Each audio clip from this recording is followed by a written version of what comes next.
Assalamualaikum warahmatullahi wabarakatuh. Perkenalkan, saya Ronaldo Perdana Putra, NIM 170291178. Pada kesempatan kali ini, saya akan membahas tentang Aryabhata. Aryabhata adalah matematikawan dan astronom India pada masa kuno.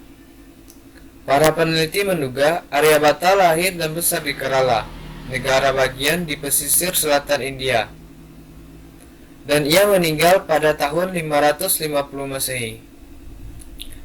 Aryabhata memiliki dua karya terkenal. Yang pertama adalah Aryabhatiya, dan yang kedua adalah Arya Siddhanta. Dan inilah bentuk luar kedua karya tersebut yang telah diterjemahkan ke dalam bahasa modern. Aryabhatiya merupakan sebuah karya matematika astronomi yang merupakan magnum opus atau mahakarya, dan satu-satunya karya ahli matematika di abad ke-5 India. Di dalamnya berisikan aritmatika, aljabar, trigonometri bidang dan bola, persamaan kuadrat, seri jumlah daya, dan daftar sinus. Lalu di dalam Arya Siddhanta sendiri menggunakan tengah malam untuk perhitungan hari sebagai lawan matahari terbit di Aryabhatiya. Arya Siddhanta berisi deskripsi beberapa instrumen astronomi. Pertama, gnomon atau jam matahari, kedua, instrumen bayangan, ketiga, perangkat pengukur sudut setengah lingkaran, melingkar, dan yang terakhir, jam air.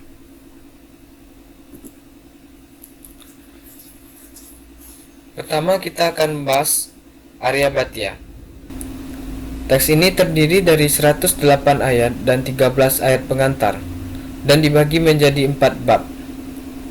Bab pertama, Gitikapada, yang terdiri dari 13 ayat, berisi satuan waktu yang besar, tabel sinus rancangannya sendiri, dan durasi revolusi planet di tata surya ini. Yang kedua adalah Kalikriyapada, berjumlah 25 ayat, berisi tentang unit waktu yang berbeda dan metode perhitungan bulan, minggu, dan 7 hari dalam seminggu. Yang ketiga adalah Ganitapada, berjumlah 33 ayat, berisi tentang pengukuran aritmatika, proses geometri, gnomon, persamaan sederhana, kuadrat, simultan, dan tak tentu. Yang terakhir adalah Golapada, berjumlah 50 ayat, berisi tentang aspek-aspek geometri dan trigonometri dari bola angkasa, ekliptika, ekuator langit, dan penyebab siang dan malam. Ada 5 sumbangsih matematika Aryabhata. Yang pertama, memperkenalkan konsep sin. Yang kedua, menghasilkan tabel trigonometri India. Yang ketiga, memberikan nilai pi. Yang keempat, mengembangkan aljabar. Dan yang kelima, sistem nilai nol. Yang pertama, mengembangkan konsep nilai sin. Dalam Ganitapada 6, untuk segitiga hasil tegak lurus dengan sisi setengah area adalah area. Aryabhata membahas konsep sinus dalam karyanya dengan nama Ardhajya, yang secara harfiah berarti setengah chord. Kemudian pada abad ke-12, Gerardo Cremona menerjemahkannya ke dalam bahasa Latin dan diubah menjadi sinus, yang artinya teluk, dan dipakai sampai sekarang. Yang kedua, menghasilkan tabel trigonometri India.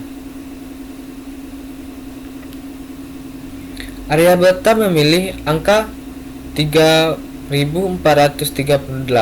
sebagai nilai jari-jari lingkaran dasar untuk perhitungan tabel sinusnya, yang mana didapat dari ukuran lingkaran adalah 360 derajat sama dengan 60 dikali 360 menit sama dengan 21 21.600 menit. Lalu 21.600 menit dibagi dengan 2 pi sama dengan 3.438 menit. Lalu dapat kita lihat bahwa di dalam tabel trigonometri India ini bahwa nilai jia terhadap sudut 90 derajat adalah 3.438.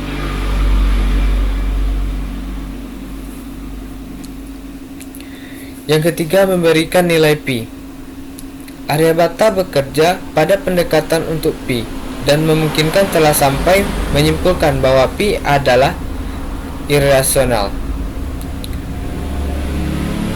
Dalam Gandhita pada 10, ia menulis sebuah ayat yang artinya tambahkan 4 dengan 100, kalikan dengan 8, lalu tambahkan dengan 62.000. Dengan aturan ini, keliling lingkaran dengan diameter 20.000 dapat diketahui. Yang keempat, mengembangkan aljabar. Dalam Aryabhata memberikan hasil yang elegan untuk penjumlahan serangkaian kotak dan kubus.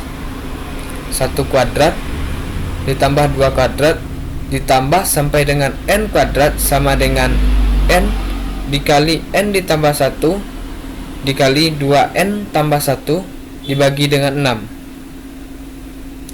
Dan 1 pangkat 3 ditambah 2 pangkat 3 sampai n pangkat 3 sama dengan 1 ditambah 2 ditambah sampai n pangkat 2. Seperti yang kita lihat di dalam gambar di samping. Yang kelima, sistem nilai nol.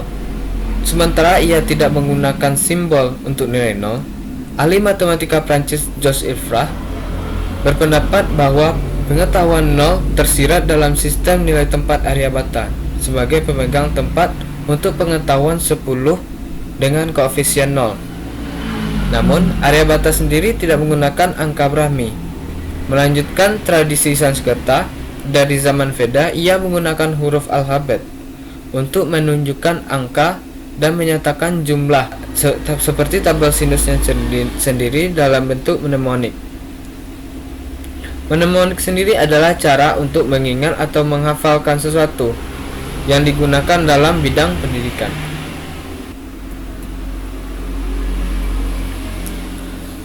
Kita masuk pada bagian selanjutnya, yaitu sumbangsih astronomi Aryabhata.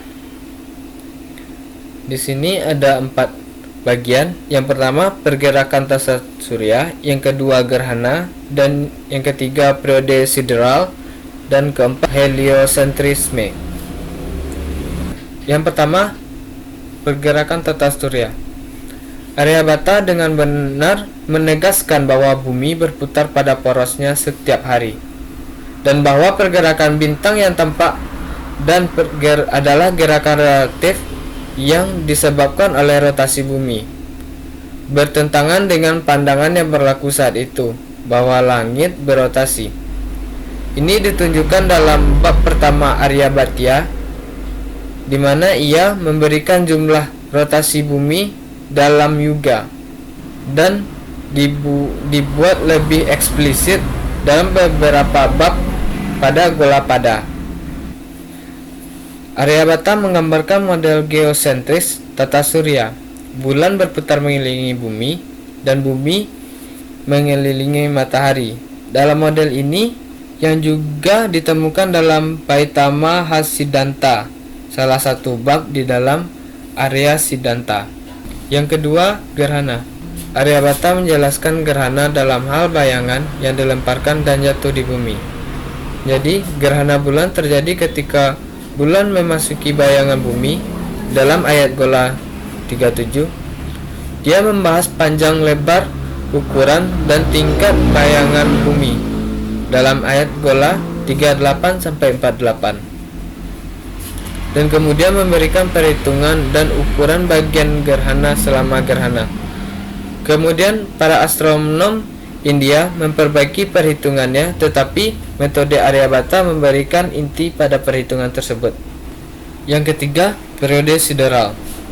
Periode sideral adalah perhitungan waktu yang dibutuhkan oleh benda langit untuk berputar dalam satu hari.